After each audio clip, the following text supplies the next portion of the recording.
WeInfuse Podcast, episode number 34. Welcome to the WeInfuse Podcast. My name is Dylan McCabe, and in every episode, we give you a behind-the-scenes look at the infusion industry as we interview owners and operators of infusion centers and industry experts to give you a seat at the table so you can learn best practices and strategies from them. And in this episode, I interview two co-founders of an infusion center called Infusable Care. I'm going to talk with Rick Yarandopoulos and Mark Carufi. They're going to talk about their transition. Rick was a pharmacist, Mark was a nurse. They're going to talk about their transition from a more hospital-based setting to starting their own infusion center and adding some additional services. They're going to talk about how they do things to differentiate themselves in the market. And they're also going to talk about how they broaden their scope as far as services they offer and how they plan to scale over the next couple of years to multiple locations. I think you're going to get a lot out of it. Before you do that, if you've been thinking about how to optimize your current infusion center or starting one, you need to take the time to talk with one of our account executives at WeInfuse to discover the scope of work that we do when we engage a client for consulting. There's no need to reinvent the wheel, and I think you're going to hear a lot of that in this particular episode. So you're going to get a lot out of this, and looking forward to diving in with you. So here is our interview with Rick and Mark from Infusable Care. All right. As I mentioned, I have special guests on the show today, Rick Yarandopoulos and Mark Carufi from Infusable Care. Guys, thanks for being on the show. Thank you. Thanks for having us. Thank you, Dylan. And what I like about you guys is you have a background in healthcare, but this is an entrepreneurial journey. Neither one of you have been a manager or owner of an infusion center before. And so you decided to take this entrepreneurial leap and go into business for yourselves, and you started an infusion center. And so before we get into this journey, there's some really cool things that we're going to get out of this. But what I'd like to do is just kind of take a minute for you guys to share your background. What's your background in the industry? And then we'll move into why you chose to start an infusion center. Yeah, absolutely. So Rick and I, I'll start with me. Mark Carufi, I'm a nurse by trade, but I have spent the last 10 years really in the executive world overseeing oncology service lines that are tied into infusion centers as well. So the infusion background is there. I've done oncology for the last 25 years, both pediatric and adult oncology. Really have been involved in the high and in the delivery of chemotherapy in terms of the infusion perspective. Rick and I, over the last 6 years, have worked together running an oncology service line with 14 different clinics around the Arizona Phoenix Valley, and we're very successful at doing that. And I tell you, it was we both are very entrepreneurial at heart, and we were on a business trip one night, and after dinner and a couple of glasses of wine, we talked and we said, hey, why don't we just go out and start doing this on our own? And we just have a true passion. Patient-centric model that really still captures the medical component of chronic medication delivery, and kind of integrate it with the amenities and the safety that we feel all patients really deserve. And one of our mottos, if you will, is that all patients really should have infusion therapy in an environment that does not interrupt their daily activities, so that they can carry on. If they're an executive, they can stay in one of our suites, get their infusion therapy, and still work on their laptop and carry on their daily work. Or if they're a stay-at-home mom, they can make appointments for their children and still kind of navigate their lives, if you will. So that's what really kind of triggered Rick and I to get into this world of infusion therapy, and that's why we're here. That's good stuff. Yep. Yeah, great summary, Mark. Thank you. And this is Rick Yarandopoulos by trade. I'm a pharmacist, but as Mark was describing, I too have been in an administrative role for the past many years. And Mark and I were overseeing all of those 14 clinics at a larger healthcare organization. both Mark and I, our background is really in the health system, hospital-based systems, overseeing the outpatient clinics for those hospital-based systems. But we started identifying trends in the industry that were leading towards hospital-based clinic denials. And we approached our leadership team about this trend, but for a myriad of reasons, one of which being 340B drug pricing and margins. There's a lot of reasons why the hospital systems can't pursue or mitigate those risks. So that's when Mark and I were on this business trip, and we kind of looked at each other and said, well, this might be our opportunity to satisfy our entrepreneurial itch. We're not necessarily in competition with the hospital-based clinics. We're mostly interested in their denials, and as they grow, and especially in this industry is just it just continues to grow. The drug pipeline for infusion therapy is very robust and continues to grow. And almost every Google entry that you read or come across, there's projections for double-digit compounded annual growth rates for every projection. So we're certainly in our infancy of the growth in this industry, and Mark and I figured this is a great time to initiate this freestanding clinic. I love that. That's just such a great setting for the story here as you guys started this business venture. But with your background in healthcare, and you like you said, you guys are both entrepreneurial. You wanted to make that shift going from working with, like people like to say, more of a steady environment, a steady paycheck and so forth, to jumping off on your own, where you're really betting on yourself. How did you do that? How did you do your due diligence? How did you kind of tap the available resources to make sure that you're making smart decisions and headed in the right direction? Yeah, that's a great question, Dylan. When Rick and I first decided that we were going to, start going down this journey of going into business for ourselves, we knew from an operational perspective how to run infusion centers. But boy, we were not prepared for all of the other diligence that comes along with starting your own business and having to get other things that other components that really kind of keep your business going and that you have to have.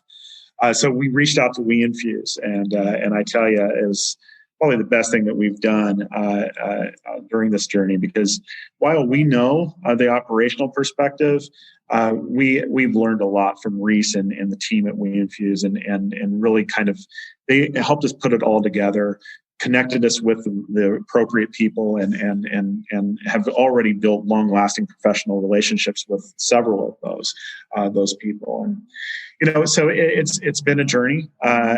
There's still a lot of obstacles that Rick and I on a daily basis, but to your point, going from that steady job and knowing where your paycheck is coming from every week to the uncertainty has honestly been a welcome to stress. It's something that we're enjoying, and we know that we have a service that we feel that is incomparable in the Valley, and a model that is very unique, as we are not just an infusion therapy center for chronic disease management.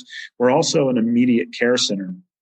And that was really kind of based on or kind of built on the premise of being an oncology immediate care, urgent care site because of our background in oncology. There's a lot of patients that at the end of the day, no one wants to visit an emergency department, especially a patient that is going through chemotherapy or radiation therapy.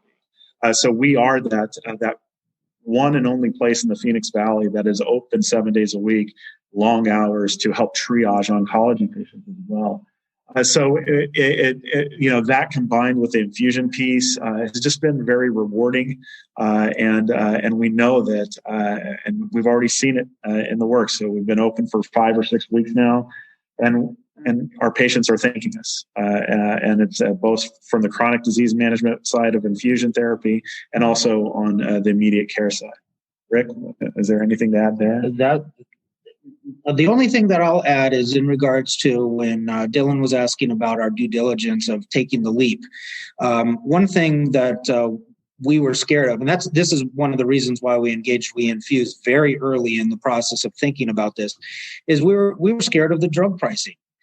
In my background is in the hospital setting where we have 340B drug costs and get drugs for some drugs are even 1 cent. And other drugs are discounted by 20%, et cetera.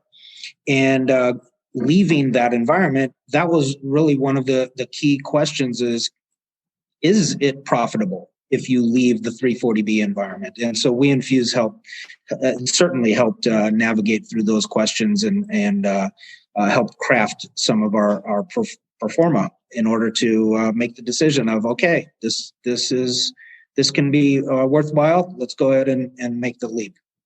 That's so good. Yeah, it's priceless to have somebody looking over your shoulder who's an expert in the industry, who's already done it before. It's just hard to put a price tag on that. There's no need to reinvent the wheel. And I think the thing that comes out of that, like you guys have already brought to light, is even just highlighting issues that you didn't even know were an issue, and helping you to see things that, looking at your blind side, protecting your blind side to make sure that your journey is as smooth as possible. But there's still challenges you have to face, but at least you have somebody along the journey with you. And so you guys are in North Scottsdale, Arizona. You brought another component to this that I don't typically hear, which is you're not just an infusion center. So what was your reasoning behind that? Because that's not typical. I think a lot of people listening to this, if they own infusion centers, think, oh, that's interesting. Maybe I should think about that. It truly, when you think about the infusion piece, we know that there's other entities out there. There's our partners in the community that are running freestanding infusion centers, and then even the hospital infusion centers. So when we talked about the infusion piece, we focused on the safety and the amenities of the components of that business, and private suites. Every patient that comes in for an infusion at our facility gets a private suite that has a recliner for the patient and a recliner for their guest. And really, just the state of art amenities. We didn't hold anything back from an amenity perspective. On the flip side, from the immediate care perspective, we really, Rick and I, just knew that there was a need in the community to provide immediate care triage services, not just for the oncology world, but for anyone. When you think about it, it's kind of like an urgent care or even a minute clinic, if you will. However, the twist is we're all cancer specialists. So we are nurse navigators, we are physicians and nurse practitioners that are generally only done oncology for the last 25 years. And with our expertise, we kind of brought it in all together. We help navigate patients in their oncology journey during, really post-chemotherapy symptom management. That's really what it is. So we'll treat the nausea and the vomiting. We'll treat the pain. We'll treat the dehydration or the fever or the neutropenia. And we can do that all in-house. So it'll save patients the trip to the emergency department. It's much lower out-of-pocket costs. The risk for infection is much, much more minimal than in a hospital setting. And then after that, with that, we can funnel those patients into the infusion center as well to help kind of, not just from a business perspective, but from an ultimate care under one roof concept. We have a lab, we have an infusion center, and we have an immediate care center, all under the same roof, where we can result labs without having to send them out.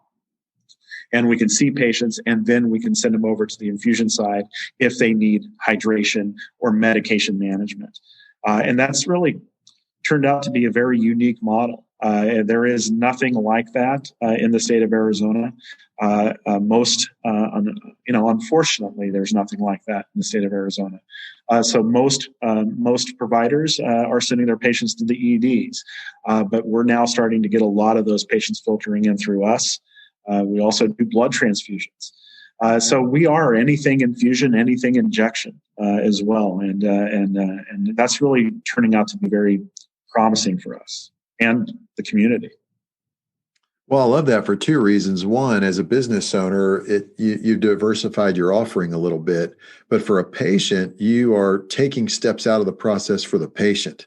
And that's, you guys that's a huge differentiating factor in the marketplace, because a patient can find what they need from you and not have to go down the street for something else. That's just great.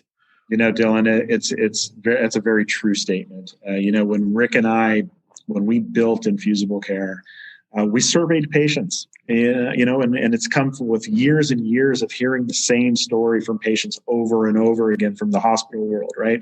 I wished I didn't have to park in a parking garage. I wish we had curbside parking. I wish there was no associated facility fees.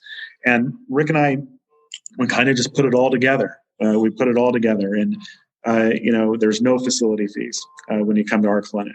There is curbside parking. We will greet you on the curb, and we'll help you into the clinic. And you're not rubbing elbows with your neighbor.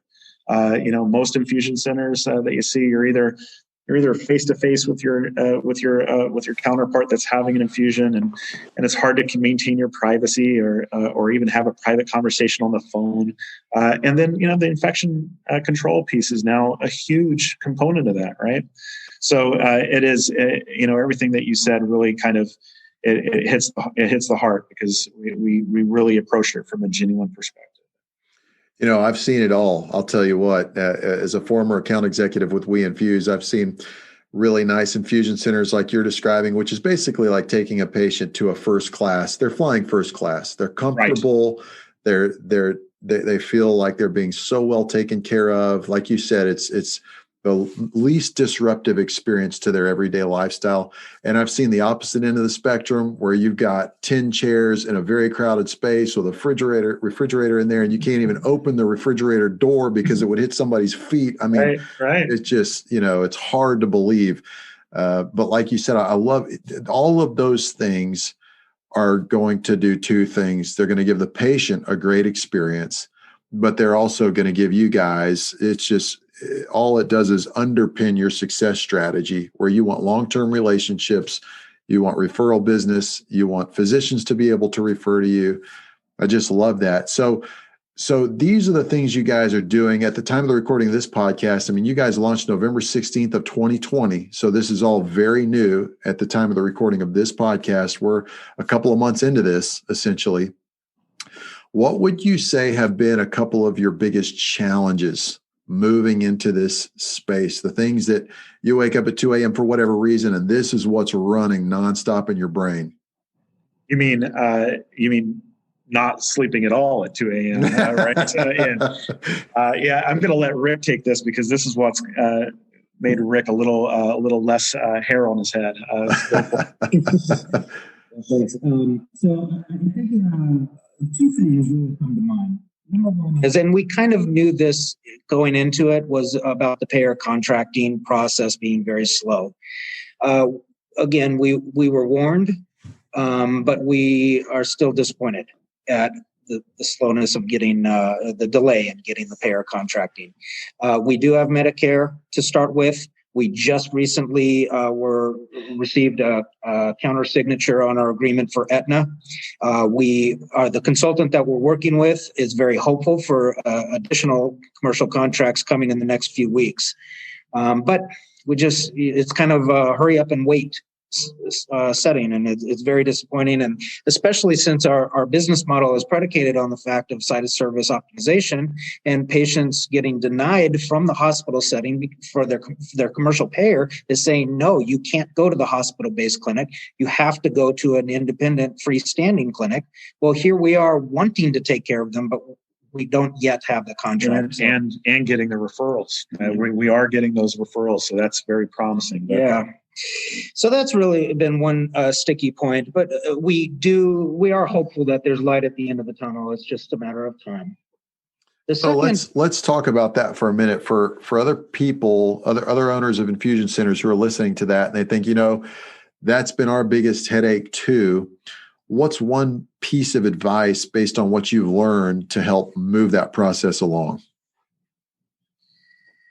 Well, we have engaged. We've changed courses with our payer consultants a couple of times, and our latest consultant that we're working with, his strategy in the interest of efficiency of getting these contracts is to try to be a primary care clinic, so that as to not confuse the application process. Apparently, a lot of these commercial payers do not fully understand the concept of infusion centers yet. And as such, if you enter into a contract for infusion center, you might get put into a bucket of specialty pharmacy or home infusion or some other bucket where then there's just more inherent delays, there's more inherent questions. So our latest consultant that we've been working with has helped streamline that process and try to jump those hurdles a little bit smoother. That's so interesting. So, you would think that a company that's paying out billions of dollars toward healthcare costs would know what they're doing, but that's the way it goes. We hear that over and over again.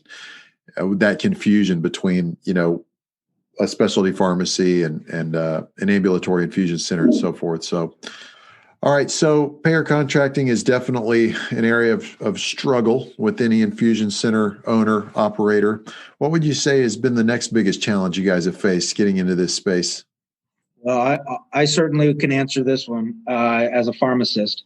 My background has traditionally been in the hospital-based systems, and as such, you have access to the entire drug catalogs at your fingertips. You can order drugs for ER or OR or even an outpatient clinic. And so the entire drug catalog is available. Going into transitioning from a hospital-based system, I guess maybe it's just being naive, but I took for granted that is how the world works. Kind of like Amazon. You have the entire drug catalog at your fingertips, and you get to pick and choose what drugs you want to order. Well, going into this community-based setting, it's a little bit different. Or I should say it's a lot different. It's a lot more fragmented, I'm finding.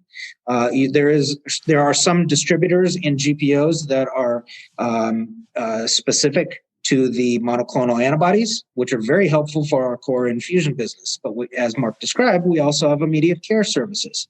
So I need some of the other drugs on hand, such as some antibiotics and some pre-meds and other supportive care medications. And so I have to get a different distributor and a different GPO in order to get my hands on those. Then I'm also finding out that there are, especially in the oncology world, since we are heavily focused with our immediate care service on the oncology world, apparently oncology has its own GPOs. So I'll give you just one example. Just recently, with one particular medication, we have a referral from a physician for treating a patient with Zarzio, which happens to be a biosimilar of filgrastim. The Medicare reimbursement is at about $140 for a 300 microgram syringe. The distributors that I have access to, they are charging me significantly more, upwards of close to 200% of that. So I would be grossly underwater on those charges. Now, having said that, upon my investigation, I've learned that if I were to join an oncology specific GPO, well, then I would get pricing that is advantageous and more based on ASP rather than being based on WAC pricing. And it's just very convoluted. It's just very fragmented, I guess is the word that I would say. So how have you had to adapt your operations to accommodate that challenge? I mean, there's people listening that's going, yeah, it's a headache. I can't stand that. And I'm sure some people listening would love to hear, well, what have you done to streamline that process? It's truly all about navigating, right? And knowing your business. We've done a good job. Rick is a pharmacist. He tends to be very, very passionate in that regard. And I feel it too. I tell you, when we say that we can offer some treatment to patients and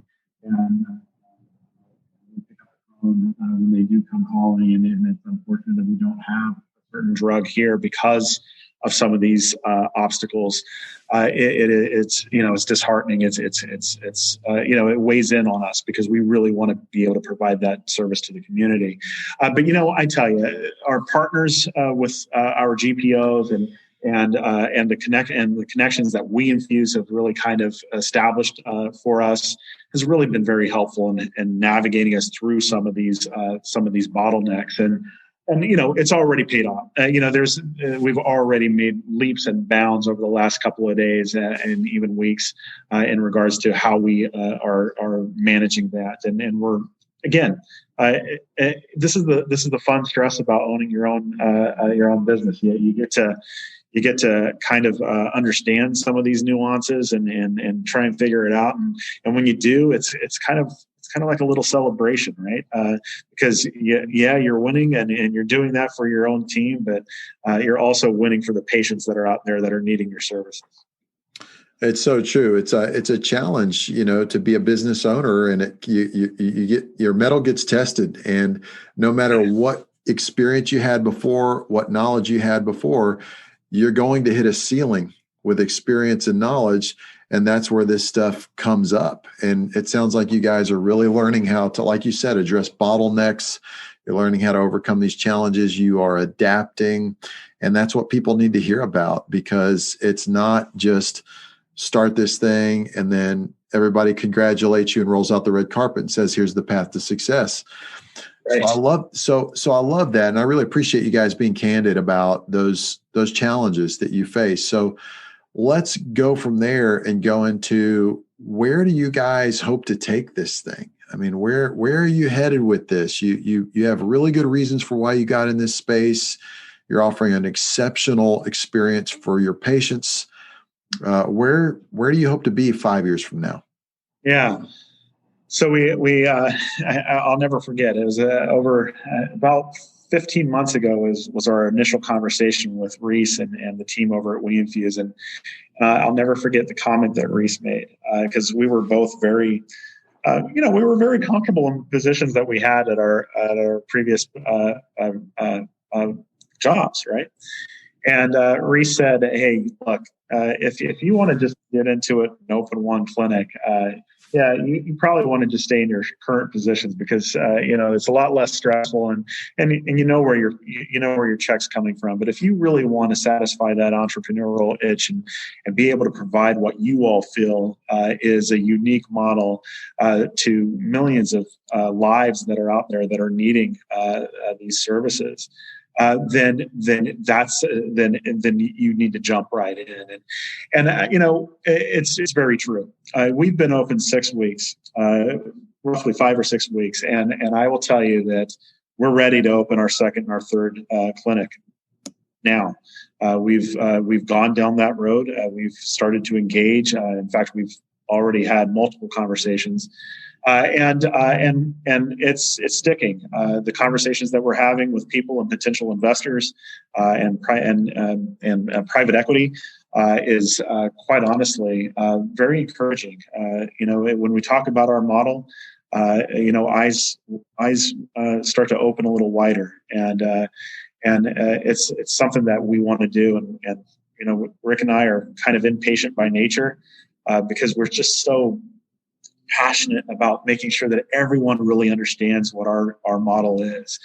And we chose originally North Scottsdale to open our first clinic. And that was really based on the relationships that we have here in the Valley. We've been around the Valley for quite a while. And over those years, we've built a lot of good, solid relationships with physicians, providers, nurses, and anyone in healthcare. And it's proven to be the right decision.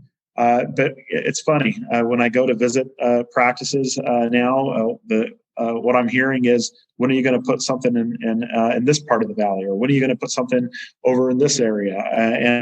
And we're doing it. We're doing it. We have already started that process, and we're hoping to have another 2 clinics open here in the next 5 to 6 months. That is such a great story. I love the passion. I mean, it comes through. It comes through in our conversation now, but it's very clear because of the steps you guys have taken to provide that unique patient experience, to diversify your offering, and to do something unique, and beginning with the end in mind. I mean, you guys, one of you must be a strong visionary where you're thinking, hey, this is where we could go 5-10 years from now. And one or both of you obviously are strong integrators, bringing that vision down to the ground on a weekly, quarterly, annual basis. And then the last thing is, I know that if you engage WeInfuse, one of the reasons you engaged WeInfuse was to streamline the operations and have solid processes in place. And that's what makes it repeatable. And that's what I hear you speaking to now. I mean, you guys must have very solid systems and processes, and kind of the way we do things around here, that is nailed down. Otherwise, you wouldn't be able to go to second, third, fourth locations. Yeah, you're absolutely right. And, I think in combination with the relationships that we have with WeInfuse and our past experience of being really operational based leaders in the ambulatory world has really kind of given this even more momentum, right? So that, it is absolutely proven to be correct in terms of having operations to a point of efficiency where we feel comfortable to go ahead and start opening 2 and 3 and 4. That's so good. Well, we could go on and talk about this for another hour, but I know you guys have a business to run. I just want to ask a kind of a key question here. What's a parting piece of advice after everything that you guys have been through? You're off to the races. You've got a really good blueprint you're working from. What's one parting piece of advice to other people, other business owners, infusion center owners listening to this now? Yeah, that's a great question, and a question that we are often asking some of our own partners and colleagues in the community. I would think, it's been a journey. It's been a good 15 months since we've put a solid confirmation that we are going to move forward with this. And I would say, it kind of sounds cliche, but, really stick to it and just grind and grind and grind. If you have a passion and your work ethic is there, and you have the ability to build really strong teams, the patients and the providers in the community, they see that, and it's been very promising to us, because there's some physicians that didn't even know us, and we walked into their offices and they said, stop with the sales type talk. I can see in your eyes and hear in your voice that you really just care about treating patients, and you're the type of practice and service line that I want to send my patients to, and so again, passion. Stick to it, grind. And at the end of the day, your goals of delivering your services to patients that need you most is going to come through. That's so good. Well, Rick and Mark, co-founders of Infusable Care, we really appreciate you being on the show. And obviously, WeInfuse appreciates you being a client for consulting. And this is going to be a success story. It already is a success story. And I think it would be really neat to have you guys back on the show in 12 to 18 months and just kind of give us a progress report. How have things been going? Have you been, how is the expansion going and all that stuff? It would be really cool to kind of get you guys looking back on the journey. We would really appreciate that, Dylan. And we really appreciate you doing this with us. And thank you so much for your time. All right, that concludes our interview with Rick and Mark. I really like what they've done to diversify their offering in the marketplace. They are not just an infusion center, although that's quite an undertaking in and of itself. They've really diversified their offering to give their patients the best experience, but also to have a more robust business model. And they already have plans to scale to 4 locations. So wonderful case study in how to start an infusion center effectively. They engaged WeInfuse for consulting. They're using WeInfuse software, and they also have an exit plan and a blueprint in place. solid stuff. So hope you got a lot out of that. And if you haven't done so already, you owe it to yourself to learn how WeInfuse can save you time and money with WeInfuse software. It's the gold standard for infusion center software. You can schedule a free call with one of our account executives and at least take it for a test drive and see what the rage is all about. It's a phenomenal system. And you, like I said, you owe it to yourself to at least check it out. Okay, guys, this is Dylan McKay with the WeInfuse podcast, and I will catch you in the next episode. Thank you for joining us.